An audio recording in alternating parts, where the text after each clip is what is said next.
I was working for designers. I thought, they were out shopping with champagne all day. And I had worked with Lacey before, so like we were talking from the beginning, which is really helpful, especially in like the holiday film space. It's escapism. So I like to support that fantasy instead of fight it. I think people will be pleasantly surprised. Don't believe everything you read on the internet.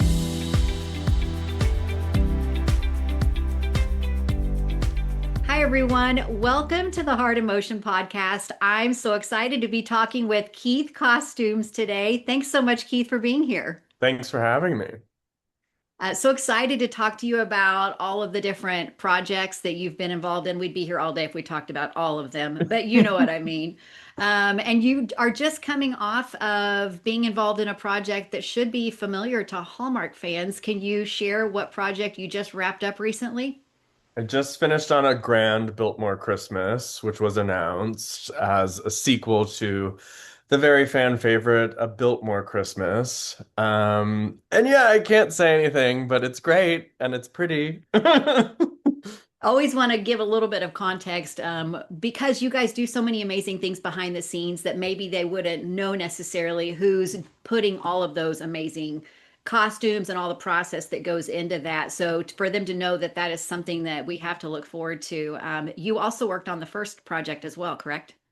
Yes, which is the pressure was on mainly myself for myself because I know the first one's very beloved and Yeah. you never that was like I look at my work kind of as like a little jewel box of where I was and we filmed that shockingly 3 years ago.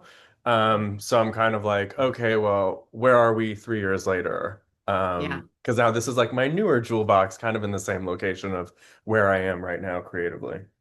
And it's not the same characters. There's a couple that are returning, but it is a project in and of itself. So you can bring a whole new kind of spin to it at the same time, right? I think people will be pleasantly surprised. Yeah. Don't believe everything you read on the internet.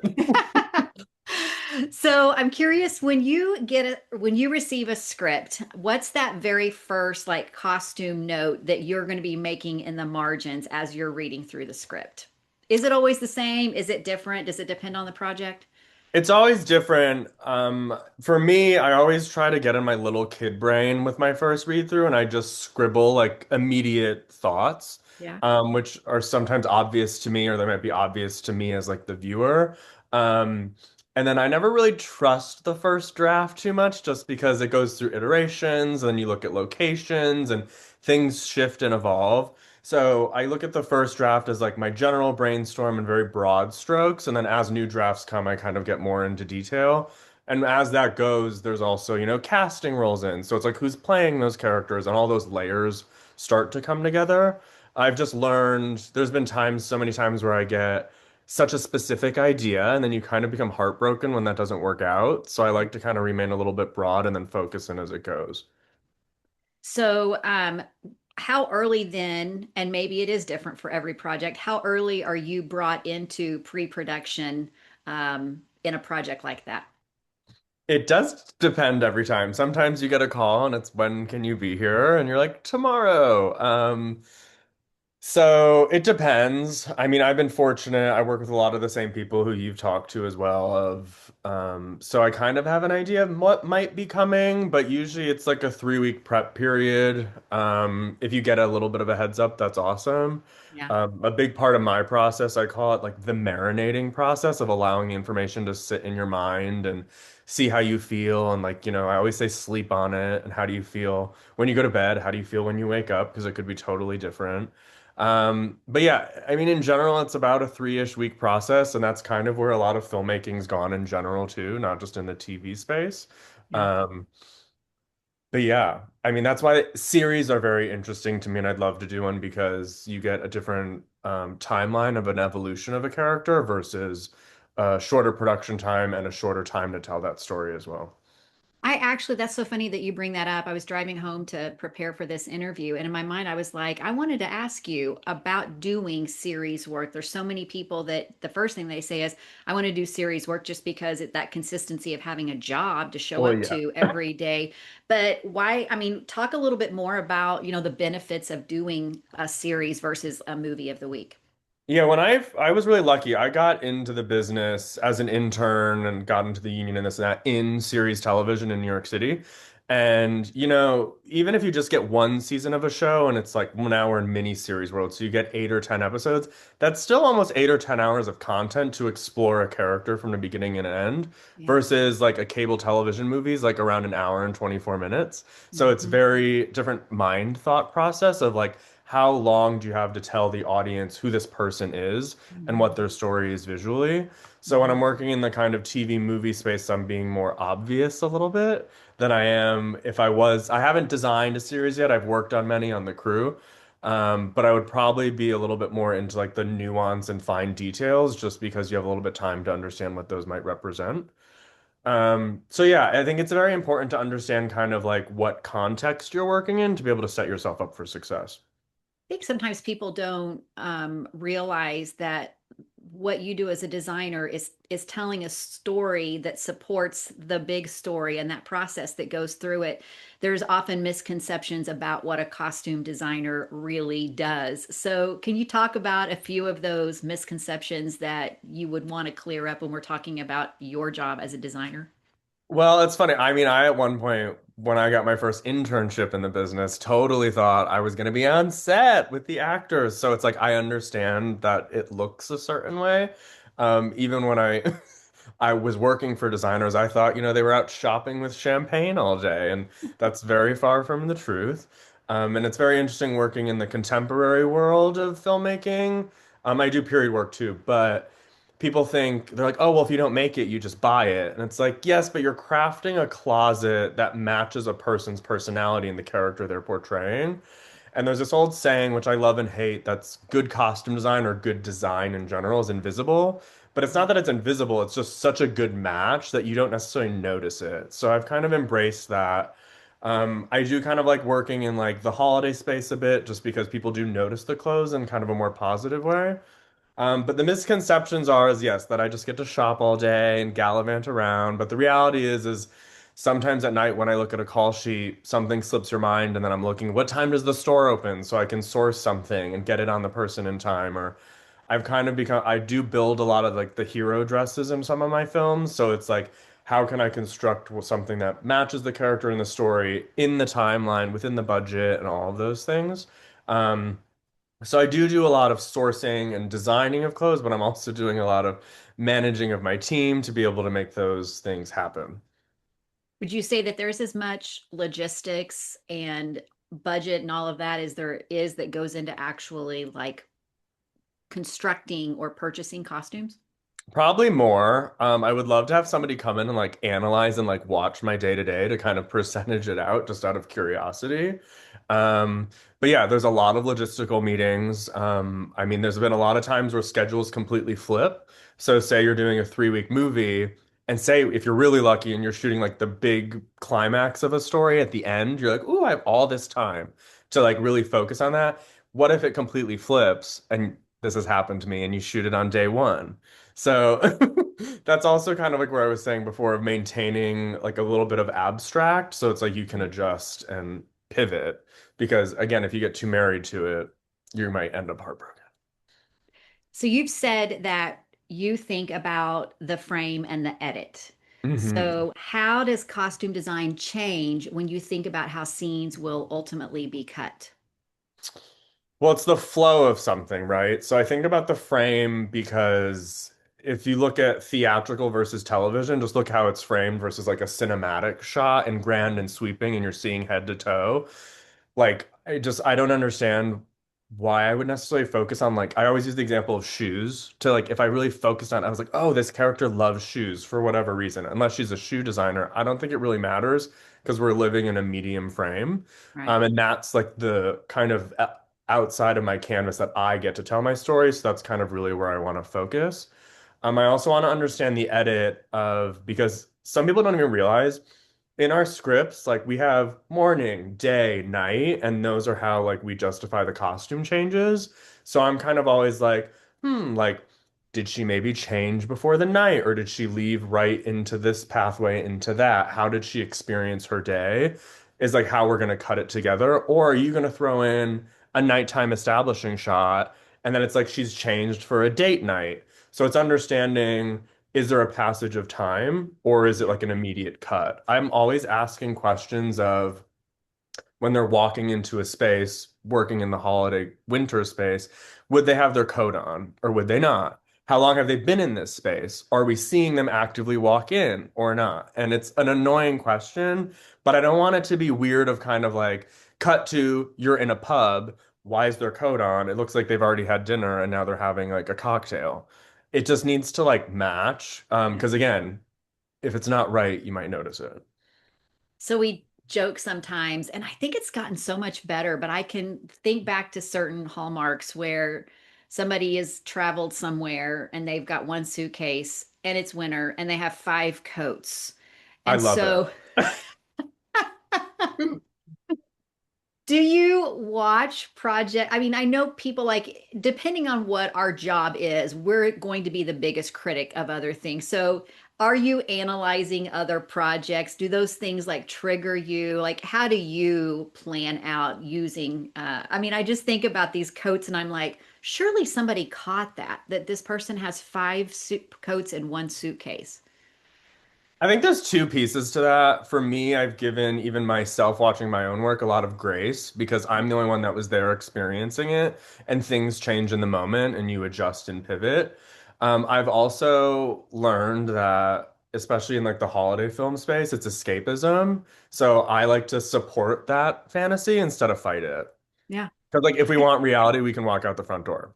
Absolutely. And I think sometimes, it's like what you said as far as you see it, it's there, but we don't always understand those last minute things that change, the things that and you just have to be like, yeah, so what? They got an extra coat in their bag because a lot of times things are out of your control when it comes to how we pivot in a project.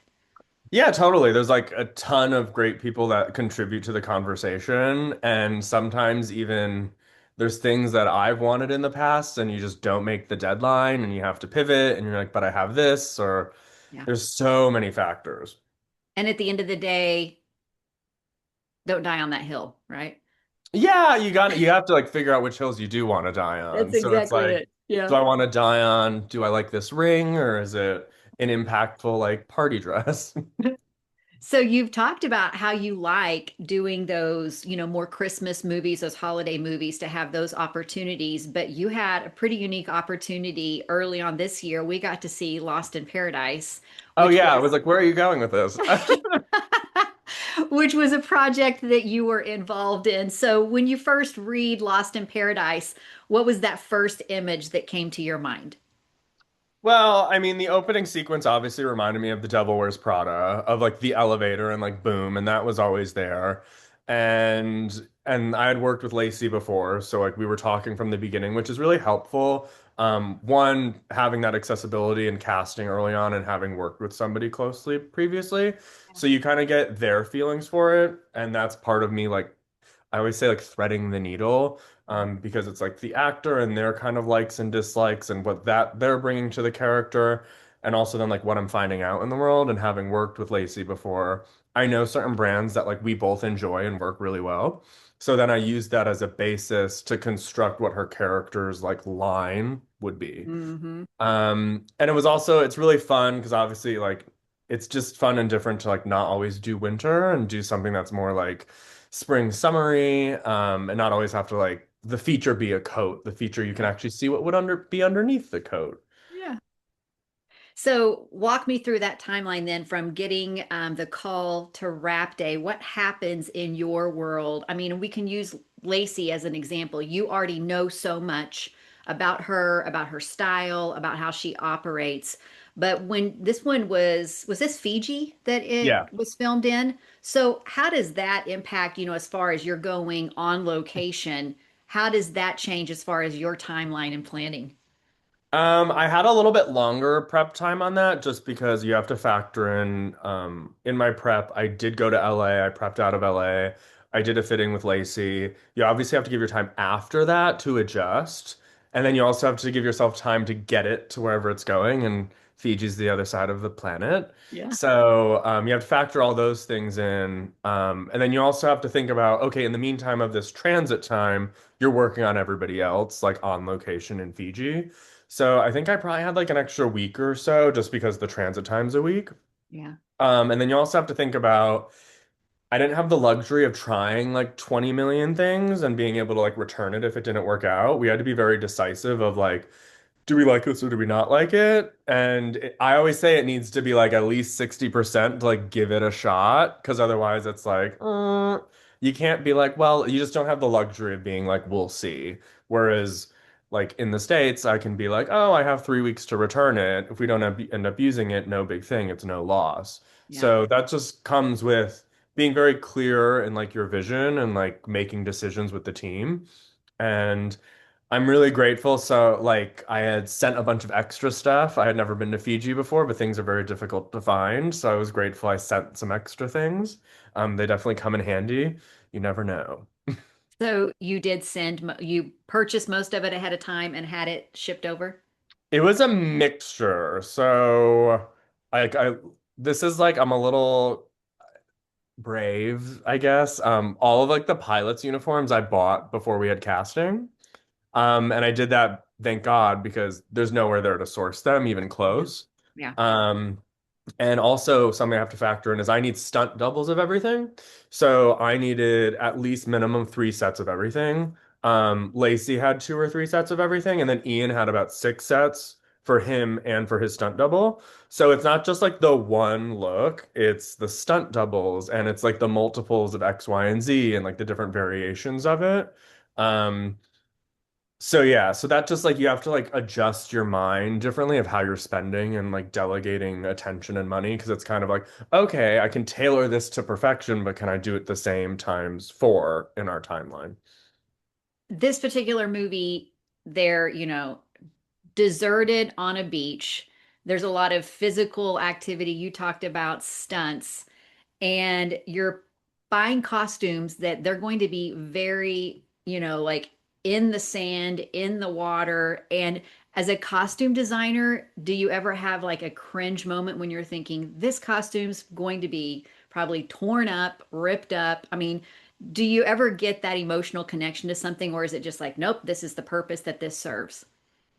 Fiji actually was great because the story supported everything they were doing. So like as like makeup was like staining things, I was like, okay, well that's what would happen. And then it's like, oh, the sweat and the fake tanner. I'm like, well, that would happen.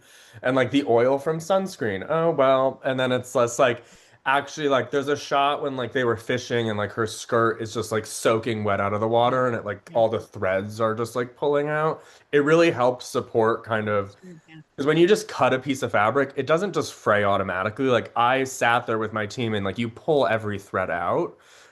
So it's like when they were acting in it, it kind of got better and better as we went. Including like her final dress that she gets rescued in. Like the first day we were shooting on like a mountain and like to Lacey and Ian's credit, they did a lot of their own stunts. And I was like, great, because it's actually helping the story because the high brush was like like pulling at the fabric and made it look Mhm. great. And it was very like freeing and not having to be like so perfect all the time. So yeah, it worked out in our favor in that situation. I mean, I've definitely had situations where just accidents happen and things rip at an inconvenient time. But it is what it is. It's a very like oddly an active job. You're moving very fast, even in like the most amazing places. And there's a lot of like moving equipment and things, so stuff happens. Can you think of a fun kind of behind the scenes costume story to go with Lost in Paradise? Maybe something that happened or worked out really well? I mean, I've had a dress that the actress walked into this theater we were shooting in, and the tool on the dress got caught on like the fire extinguisher thing and just ripped. Didn't never, that was before it even was ever seen on camera. And like, it's always those things of like, what do you do? Yeah. And then, I mean, luckily that dress was covered in sparkles which like really helps you hide things. And we just literally taped it from behind, and you would never know. That's Yeah. an interesting thing of just like how can you like trick the camera and like what are you actually going to see? And that's again talking about before thinking about the edit. Like, are we actually going to feature a shot of like her hip where this tear is? No. So it's like, how can we? And like, God forbid if it was that bad, like you do take the time to try to repair it as best you can. And then I always do pride myself on I do be honest with the script supervisor if something's like that bad, so they note it so that they can edit around it. Or in the Yeah. worst case, you VFX it. But So it's time to come home. It's time to bring all those costumes home. What happens to them? each job's different. I actually just did a talk at a university and I shared, I was like, with doing international stuff, I kind of don't send it. I send it with the expectation I might never see it again. Like, there's so many things that could happen to it. A lot of Lost in Paradise by the end of that was destroyed. Destroyed. Yeah. And then some things were donated to local villages, I think. Um, and then it just depends. I mean, some stuff is like kept for displays and things. Like some of the Bills costumes are in like the Hallmark Kansas City Visitor Center right now, which is awesome. Yeah. Um, yeah, I mean, the thing with me is I used to keep everything. Like I wanted to keep everything. But the Yeah. reality is so many things are so noticeable that I Mm, can't really use it again, nor would I want to. I'd want to create something new. yeah. Um, so yeah, I mean, but then it's different too when I do like period work. A lot of that's rented, so it gets Mhm. cleaned and sent back. Every job's different. Um, yeah, I mean, and then sometimes you're like, what do I have in my closet I can contribute? So let's talk about period drama. You mentioned A Biltmore Christmas. And so, how is designing a Paradise movie different from recreating 1940s? Well, it's different process wise. Okay. And that even starts with kind of like my mood boards. Because when I do contemporary mood boards, I do a lot of like online shopping and sourcing to craft a character closet because I never want, when I'm working with a team, to be like, I love that. That's so this character. And then I'm like, great. Well, that's from 20 years ago and I can't find it. I love to be able to be like, oh, great. It's already on its way. And like we can like actually try it on that person. When I do period mood boards, you're looking through a lot of like old catalogs. I love the old Sears catalogs for what Oh, people yeah. actually wore, old fashion patterns. And that's really what a mood board is to give an essence because I don't know what's still out there that I can find and that's exists. And then sometimes you find it and then it like isn't necessarily in the best condition to survive film shooting and Mhm. being in and out of it all day. So that I always like have the caveat of like, well, let's see what we find, but I try to get an idea and a vibe of a character. Like a lot of references for Ava in the first Biltmore were like Joan Crawford. I kind of wanted to do her a little bit more 1930s, like she's been around for a minute. Um, and you really see that when they're walking down the stairs. Like she's just in this like long, but she still has a big shoulder that's very 40s. Um, and then you kind of, it's weird with period, you just can't like go to the mall or you like Right. can't go to the outlets. So you have to, it's a whole process of opening accounts at different rental houses and sending people to pull, and we call it pulling and see what's there, and see what's not there. And then sometimes like the old stuff, there's two things. I never want it to look like I just went and pulled it out of somebody's closet and it's been sitting there for 100 years. I want it to look, especially in the first Biltmore, Mhm. like she's transported to that movie set. So everything's Right. supposed to look like it's like freshly made by Edith Head at Paramount. Like I Mhm. didn't want it to look like sad and tired. Mhm. So I do sometimes find things like Ava's red dress was a modern Monique Lhuillier that we like recrafted and Mhm. reshaped, Mhm. and had some more architectural lines. Because it was this like punchy bright red versus if I found that exact dress but 100 years old, it'd be a little bit more faded.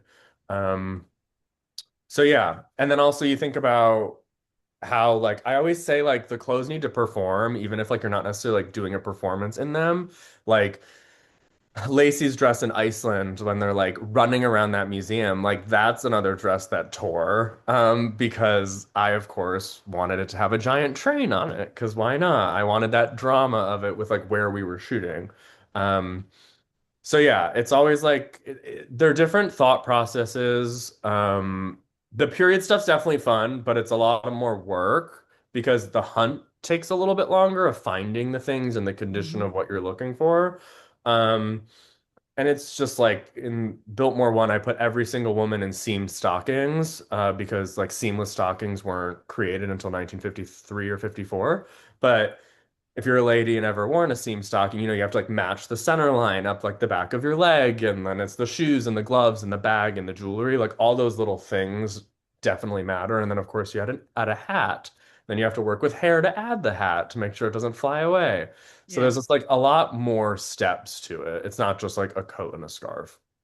So you're going to source it. I'm curious, like you've probably got a lot of relationships with people having done all of these projects, companies where you know to reach out. What's that threshold for when you go, okay, I'm not going to travel this far to get this costume, or I'm not going to get on this plane to go get this costume. I'm just going to make it. Like, how do you kind of like juggle all of that? The making, I mean, I just did something where it was like I was worried about the condition of things, and talking about being active in a dress or an item, and I was like, just for the security of it not falling apart and like destroying a priceless piece of vintage, I was like, we just need to make it. Um, like for example, sometimes I think about how far do you want to go? I think it's really a lot of passion. For example, Ava's train station outfit, the hat I ordered from London because it matched like the yoke on the jacket like perfectly, and then it Mhm. picked up the red in the suit. So that's kind of just like when you find the perfect piece, you're like, we need to get it. I don't care where it is. Yeah. Um, yeah, I mean, definitely like if it's closer, for sure. Like if I can personally go and pull it myself, I love to because there's nothing, which I love about being a costume designer, is there's nothing really like you get to touch and you get to feel. Yeah. Um, because like a picture can only do so much of what something is, and you get to look at, oh, like even if it's vintage, like is there room to let it out and this and that. And that's a big thing with doing rental costumes is sometimes if it gets too old, you're not even able to alter it. And then some pieces you also have to think about labor of, oh, if I alter it, I have to alter it back on the back end before I send it back. So you're always thinking of these million things in your head. It is like a luxury to get to build things in costumes. Um, in theater and in film, just because you move so fast and it Yeah. is like an investment in time, money, and energy. And like there's a People article that I did about Hunter King's Chiefs dress, and that's a really honest interview of it really was done probably less than an hour before we shot it. And I had somebody standing next to my tailor waiting to grab it and run it to the stadium. And you just like pray that it's great. I think I get that from theater where it's kind of just like we always joke, you just like push somebody out there and say, hit it, make it work. No. Yeah. So then do you have those moments where when you're pulling something or you're sourcing something, like what are those moments like when you find something? I'm wondering about these celebratory moments as a costume designer that you have. Like what really gets you excited? So you definitely find what I call like movie star pieces. And you're like, and what I mean by that is you're kind of like, that's a special thing. You can't just put that on whoever walking in the background because that's going to draw your attention. And like Ava's train station coat's an example of that. I pulled that before we had casting just because I loved it. And I was like, somewhere, somehow, someone's going to wear this. But I knew it had to be like somebody in principal cast because if I put that on a background, you're going to be like, who's that fabulous person? And then that draws your attention. Yeah. So you kind of hold on to your like secret stash of like this is like the movie star stuff. Um, and then there's just some stuff which is like why you have to really enjoy the hunt and the journey is like you never know what you're gonna find when you walk into a place. And then as you're going, you're grabbing things you're drawn to for certain characters, but you're also making sure they all work together. So I'm always focused on with like working in this business, like we don't work out of the same office space all the time. So it's like we have to craft a room. So I focus on crafting a room of like a color palette and a feel and a texture, which also supports my team who does all of like the pre-fits for all of like our period background. That gives them an essence of like the overall like painting or the picture we're painting. So you mentioned A Chief's Love Story. You've done both holiday touchdown movies, right? Yes. So how does that change what you're pulling, what you're designing when you've also got to take into account NFL branding?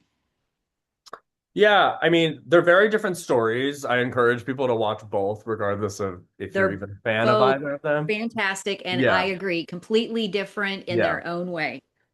And I mean, regardless of whatever brand it is, like I never want to just like throw a brand name on something just because. Yeah. And I didn't want anybody to watch either of those films and be like, oh, he just went to the pro shop and just like put them in that because that was like the easy thing to do. So I wanted to make a lot of like athletic choices. Like there's a lot of in both of them, like different interesting trims and ribbings and like athletic materials, even though it's in like a kind of more put together way and kind of meshing those two things together. And also on those, you're thinking about like who's making the movie and then like the partnership involved in that. So kind of bringing those two things together visually and then not necessarily just putting a label on it, quote unquote. Um, and both cities were really great in like supporting that because there's a lot of like brands that supported that I used that were like based in those areas. Like in Buffalo, I used Buffalo. Um, there was like everybody was like coming out of the woodwork. Like oh, there's like somebody that makes like the official like water buffalo hat. Like all and like just like I wanted something genuine to like the city, not just the team. Hmm. What's something that you learned other than I went in talking with Dustin, who directed both of those movies, correct? Dustin EP Chiefs, and then he Okay. directed Bills. Directed, Yeah. yeah. And he talked about the difference even in weather and how hot Uh-huh. Chiefs was It was, versus yeah. doing Bills. So how do you what did you learn from doing Chiefs that made it better doing Bills? I mean, in general, it's great to already have those existing relationships. Like with the NFL, that really helps because you're just getting right to work and you're not being like, "Hi, can I do Yeah. this?" There was already a system in place, like between all of the existing players. And from like the top down, I mean, the weather is definitely a thing that we can't control. I'm used to working in the heat. The Chiefs was probably the worst I've done. And then yes, Welcome to Bill. Missouri. Yeah. And then the Bills, it was cold and wet. Um, but you get through it somehow. But yeah, I mean I'm so used to like going to just like random locations and like making it work. But both of those cities really like embraced us because they embraced those teams so much. Yeah. So you talked about, when you're costuming the background cast, and you don't necessarily want them to stand out, but especially in Bills, there were several cameos. And Uh-huh. it's been fun to see what Hallmark has done with that, how they'll not really tell us and they'll surprise us. And we knew kind of that there were several coming with Bills. So does your process change when you're going to cameo somebody versus somebody that's just supposed to be in that background?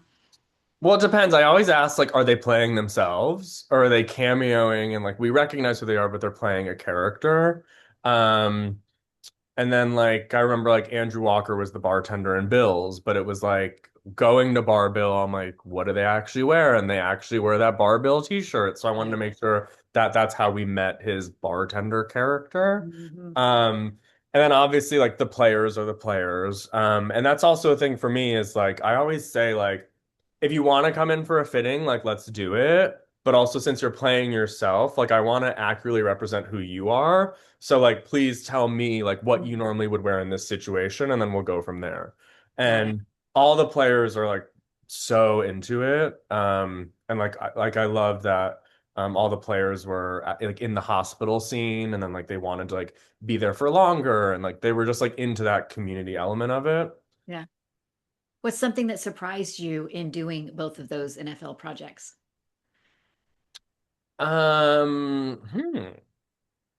What's surprise? I mean, there's just so many things you can do. Like it's such like a cool it's like I guess an unexpected maybe partnership that actually works in a weird way. Because when you look at kind of just like viewership in the fourth quarter of the Oh year, yeah.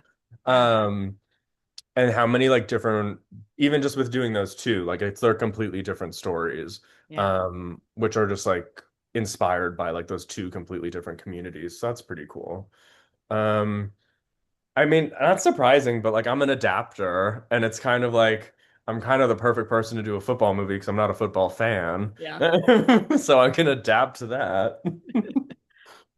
So you mentioned earlier on, we've got cold movies. You also did The Finish Line. Is that correct? Yeah, I love that movie. Okay, can you talk a little bit about, your process in that one? I know that was like cold, like that was a cold movie, right?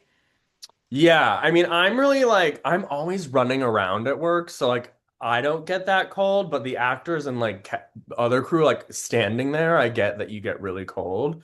Um, yeah, like when did we film that? Like February, March-ish, Iceland and Finland. So yeah, it's You're cold. dealing with a lot of outerwear. Yeah, because if you've seen my work, is like I don't really normally favor a parka, but like Mhm. in that situation, if it services the story, absolutely. Yeah. And then that was another thing where stunts comes in because like she's sliding off of a cliff, like, and Kim did hang off of a cliff. So you have to be prepared as the costume designer of she could do one take and that whole thing could just completely rip open. And to be prepared for that. I love the finish line because I feel like it really looks like real people Oh, yeah. and but it's still like aspirational and like you have like the dog element. I got to play in kind of both worlds of that because she has her day wear and then her like more sporty wear and like Hmm. her uniform for dog Hmm. sledding. Um and then that's always interesting. And it's like that's a great example of like how I work with props too, of deciding I like was which just going to ask dog you that. teams got Yeah. which colors of harnesses and things and what colors the bags were on their sleds. Like all of those things are talked about as to like why this person's getting that or even down to I have so many conversations about phone cases Yeah. and like does this phone case look like it would fit their vibe or not? Um but yeah, The Finish Line's an awesome movie. Also, then shout out to Kim there too, because she did most of her. I think she did like all of the her own dog sledding, which is super cool. Um, yeah, that was a good one. I absolutely love that movie. And Oh, I mean, they really pulled it off as far as like, being there, like it looked authentic, taking off with the dogs. So you oh yeah, we had to mentioned reset those dogs every take. It was real. working with animals, right? Yeah. You mentioned like that collaboration with production. And so where is that line of like what falls under your role as a costume designer as far as those pieces that aren't necessarily a garment versus production? Each individual one is like a conversation really early on. I do talk a lot on the daily to the production designer and the props master, Hmm. because I'm curious how my work is reflecting on things behind someone, what kind of couch they're sitting on. Is the wall just a white wall? And then props is everything they're holding.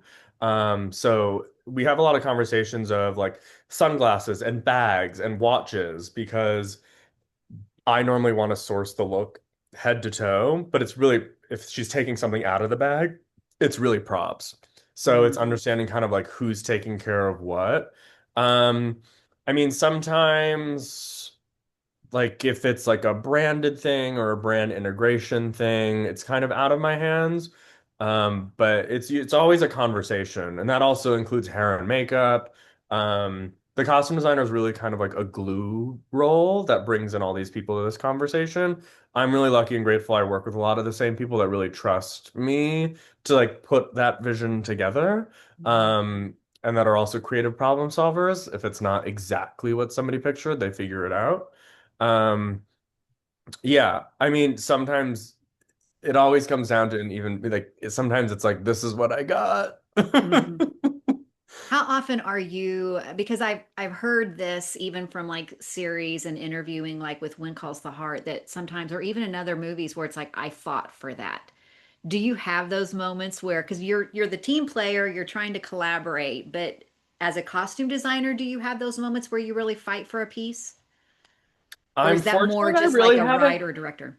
I really haven't had to, and I'm very fortunate. I think part of that is because I'm very clear of what I'm looking for from the get-go. Yeah. So nothing's like a surprise, I hope not. Um, or I also will preface when I send things, sometimes I'll be like, I might have lost my mind, but this is what I'm thinking. Yeah. Like, let me know your thoughts and I can pivot from there. But usually the people end up loving those things, so I'm Yeah. learning to like go with it. Hmm. And then with like building things, I always try to present some kind of rendering of a general Hmm. idea. Um, so yeah, I guess I'm like really lucky. But if if there, you're getting in front of it and it's not a surprise to yeah. them, right? You're getting in front of it before it even starts. So, I mean, like it was hard for me. Like the chief's dress was a very difficult thing for me to render because it was so much about the fabric mhm. that it was very much like just sending like update pictures of like how we're progressing, Got just it. so you don't get to set and then it's like, what's that? Hmm. Um, because you don't want to. No person wants to hold up the whole set. What's the most expensive piece you've ever bought? Do you know? Bought or rented? I don't know. Either. So the Either. thing with rental things is the value on those things is insane. That's not like what you pay. Obviously, you pay a fraction of that. Yeah. Um, I mean, technically, I guess anything I've made is technically probably the most valuable because I actually, someone had reached out to me a while ago about a dress in a movie and was like, where is it from? And I was like, oh, thank you so much. It was custom. And Nice. they're like, can you make one? And I was like, I mean, can I personally make it? No. Can I work with someone to make it? Yes. Mhm. But if you think about, okay, the fabric and the materials and then the amount of hours it takes to Right. do it, like you're really like it adds up really, really quick. Yeah. Um, I've never really boiled that down. I mean, because it's not even necessarily sometimes how expensive the materials are. It's like how you can manipulate them, or it's like Would you how the skill of somebody can manipulate them. would you say that like your period with like the period drama like Biltmore, are you typically going to spend more on those types of costumes? The value of those clothes is like well over 1 million. Yeah. But it just depends on a piece, and that's always like a big thing of understanding where you are in the budget of like, Yeah. can I spend a little extra on this special thing? I was always taught to save where you can so you can spend where you need to or want to. Hmm. Um, but also different eras have very, very different prices. Like if you go back to like medieval times and you're getting into armor and things, that's vastly different from like the 50s. Which is why every project's like so different and such a variable. It can never be like apples to apples. Was your first project Next Stop Christmas for That was Hallmark? my first Hallmark For movie. Hallmark, right? Yeah, yeah. So, what is a lesson that you've learned since doing your first Hallmark project? I think it's to understand kind of where you want to spend your budget money and your attention. And then you really understand how like a television movie's edited. Which also is kind of like, is it worth the effort? Are we gonna see it, or is it gonna help it push the story forward? I mean, I was like, God, how I was young then. Um, I mean, I definitely understand the process more, Mhm. because like when you're younger, you're still like figuring it out. Yeah. And I just remember like there's a whole like costume breakdown you do, which relates to like costume changes and script days and things. And I've learned a lot of how we condense things, which helps the overall as well. It helps costumes, it minimizes costume changes, allows you to move faster and get more footage, which helps the overall. So like kind of, I guess I've learned speaking up in a good way when it's appropriate and can really help the overall, even though it's just everybody always says it's just clothes on a body. But if I can save like a 40-minute costume change, that adds up. Has your perspective changed at all, or were you already there on, sometimes you put a piece on somebody and you maybe just need that piece to last through that scene. Like, I just got to get through this It- scene, or have you kind of you already knew that it was just about get the scene, let's move on. as far as the clothes, Yeah. Yeah. I mean, it usually starts at the beginning. I don't like to put people in things that aren't gonna last, but sometimes, yeah, there's moments where like if something breaks and you just rig it together like a strap, you're like, please don't Yeah. break and like Yeah. don't breathe too hard. Or I remember I was on a period movie and I got a text from the actress and she said, "Sorry, I sneezed," and the dress popped. Are you there for every project? Are you on set for all of them? Yeah, so I get that question a lot. I get that question mixed with, are you on set physically or are you like in the office? Every time a new costume goes on camera, it is the job of the costume designer to be there to establish, it's called establishing what that looks like. So the Okay. best way I can explain establishing is like it's the first time in that script day we're seeing that character in that outfit, that look, what does that look like? What do you want those earrings to look like? Do you want the sleeves rolled up? Do you want their coat like, how do you want it? Do you want it open? How do you want it tied? Yeah. Because if it's not right the first time you see it, that dictates the rest of the time you're going Exactly. to see it. Yeah. So you need to be there. And again, the thing I like is the hand element of it is how can you like knot this or to make it look a little less bulky? Like for example, every time I do tie like coats, I always tie them in the fitting and then I pull them in the center back at the seams to take all of that bulk out so you get a nicer frame. And it doesn't look so bulky because that's again thinking of the camera because what works in life doesn't necessarily work in camera. Yeah. So it's important for me to be there to support my team, but to support my vision. And also to be able to be that person that's like, we've talked about this, so now I need this is my opportunity to like execute what we've all agreed on. Got it. So, out of your, like, we'll say the last few projects that you've been involved in, do you have a single favorite costume piece? Do you ever think It's about it tough. singularly, or is what you're doing so this big scope of things that you don't really think about it that way? I mean, it's both, I guess, because I can separate it out of the story and be like, that's just like a beautiful look, a beautiful costume that really Yeah. came together with hair and makeup and everything. I mean, I love all of Ava's outfits in A Biltmore Christmas. Um, I mean, I love like Lacey's opening like floral McQueen dress from Lost in Paradise. I think that's fun. But then again, like I love that because the Miranda character was in green that picked up the green and the floral in her dress and it looked like a collection piece. Yeah, I mean, there's pretty much everything I could like find something to like about, Yeah. which I guess is really great. I mean, it's always special when you get to make something too. So like I do really love like Lacey's blue evening gown from Iceland. I thought that was like a really great Oh, yeah. national treasure look, and that beading I chose because it really reminded me of florals, which hopefully in the Northeast we're getting to when things start to bloom and there's like one last frost, so you get the colors of things, but there's like little icicles on it, and that's like the life kind of blooming through. That's why I love that beading, and then the way it trickles is really like reminiscent of waterfalls in Iceland. Um, so yeah, when you get to give intention to something like that, that's Right. always special. Did you do a Newport Christmas? I did. I thought you did. And there were some pretty amazing gowns in that one as well. Yeah, that was an interesting challenge because like we didn't have one ball, we had like two. And we had a Yeah. modern evening and then we had a period evening. Yeah. Did you rent those? I feel like you designed one of them, didn't you? I designed, well, that's an actually interesting. So the one she wears in 1905, that like cream, and it's like a deep navy actually. I like did that floral piece, which I loved because back Okay. in those times, they used like fresh florals, especially if you were wealthy, you could bring that in the bone of winter, and that was like your color. Um, so that was really cool because that's always, even though it's rented, you want to add a little bit of your own flair to it for the Yeah. character. And then that's also kind of understanding and how I work with like production designers to understand like what's around them.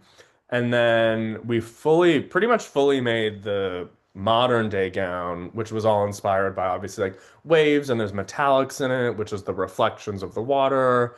Um, yeah, and that was like, and from behind, there's like a train piece that looks very Audrey Hepburn, even though like she's more 50s. It still has a classic element that ties her back to kind of an old time gone by. Mhm. So there's all those kind of thought processes that go in it. But I love that movie. That's a fun one too. It was a great movie. Yeah. And I remember again talking with Dustin about that one and we got into some of and you know what? I got to meet Jenna Claire Hmm. and interview her and she raved about those costumes. So Yeah, that's and that why was like another situation of I'd worked with her on Holiday Spectacular. So yeah. it's like you already know somebody, so again, you can just like get in the flow. Because instead of having the little moment of, because you really only get a moment to kind of like feel each other out. Yeah. We've talked a holiday spectacular where we're creating rocket, we'll say costumes. You've done Christmas Quest, you've done The Finish Line, all of these movies. Is there a type of movie or a story that you haven't done that you've dreamed of doing? I mean, I do love the time travel ones. I do want to do a movie musical for sure. Okay. I mean, one of the dreams is I really want to do a musical original work on stage and then on film to Okay. explore those two different thought processes based on how the audience experiences it. And I mean, I want to do like an epic, like I know the Odyssey's coming out, or like, I mean, I love the old Hollywood epics that are like 4 hours and there's an intermission. Like that's like a really cool, but again, it's also like how it's costume designed, but it's also like how it's shot. It's shot like an epic. Like Yeah. I'd love to get back to those. That'd be fun. Do you have like do you have any projects coming up that I mean, I know a lot of times you can't share things, but do you have Mhm. anything on the horizon that you're excited for people to see? No, actually. That's the thing Except about this. we can say a Biltmore, right? We can say a Yeah, I Biltmore. wasn't. Yeah, but as far as what I'm filming next, I don't know. That's the thing about this business is we just don't know. Yeah. But I've always been reminded it always only just takes one phone call or one email to So change say you that. could get the call in an hour, right? Yeah, I know. And then there's like all the bad thoughts just go Yeah. away. Well, and I think But I've yeah, learned there's that even working with you guys setting up these interviews. It's just like yeah, things change on a dime in yeah, this it's industry. insane. Yeah. Okay, so um, anything you can tease about the Biltmore that's coming up? I know you can't talk about it. Is there something you're really excited for the audience to see? Mm, I think everybody's going to be pleasantly surprised, especially like the naysayers. So I say, Interesting. like, kind of like I say about like the touchdown movies, even if it's not your team, give it a shot just for like the Mhm. storyline of it.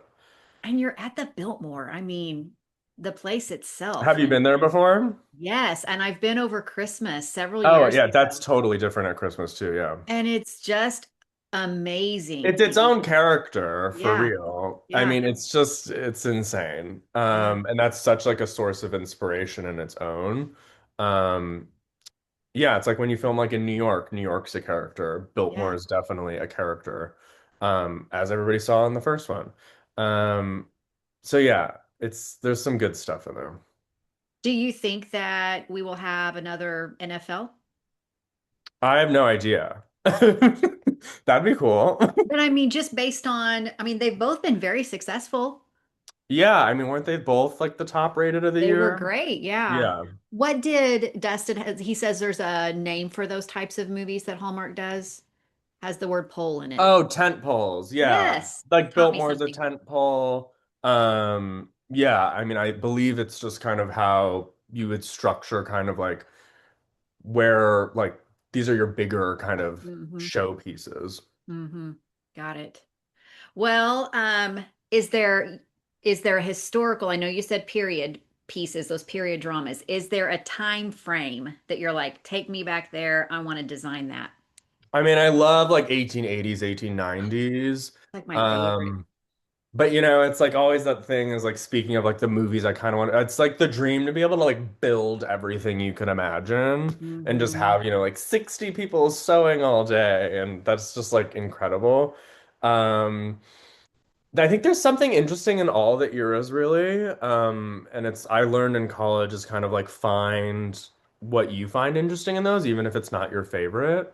Um, yeah, I mean, I think, and also very like 1800s, 1900s also, is also very interesting because everything very distinctly changed every single decade and Hmm. how kind of as a visual storyteller, how you want to play that. Like in Holiday Spectacular, like the mom's in a lot of more 1940s things because she's kind of old school and doesn't like change. So I think that was like 1954 or something. So it's like she like is kind of holding on to the 40s a little bit more. So that's kind of fun in the costume spaces, even if it's set in a certain year, you can kind of play a little earlier. And I say a great example of that's like Maggie Smith in Downton Abbey. Like a lot of her clothes are 1800s because she's resisting like the new Hmm. change. Hmm. Okay, so this one's going to be maybe easy, maybe tough. If if you were to say go watch this project, and it doesn't have to be Hallmark, but go watch this project because I'm really proud of what came out of it, what would you tell people to go watch right now? I mean, it's probably a Biltmore Christmas or a Holiday Spectacular, but then it's like then I don't want to like hate on like a finish line Oh, because I gave like a really authentic idea of like what finish like the bundled up look of Finland. But Yeah.